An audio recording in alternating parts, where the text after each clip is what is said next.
Ika-110 kabanata. Ang Panginoon at ang kanyang hinirang na hari.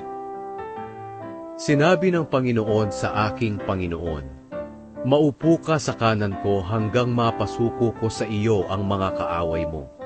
Palalawakin ng Panginoon ang iyong kaharian mula sa Zion, at paghaharian mo ang iyong mga kaaway. Sa panahon ng iyong pakikidigma sa mga kaaway, kusang loob na tutulong sa iyo ang iyong mga tao. Ang mga kabataang iyong nasasakupan ay pupunta sa iyo doon sa banal na buron, katulad ng hamog tuwing umaga. Ang Panginoon ay sumumpa at hindi magbabago ang pasya niya, na ikaw ay pari magpakailanman, ayon sa pagkapari ni Melchizedek.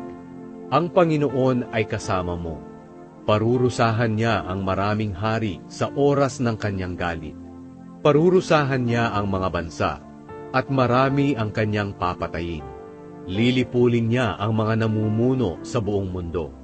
Mahal na hari, kayo ay iinom sa sapa na nasa tabi ng daan. Kaya muli kayong lalakas at magtatagumpay.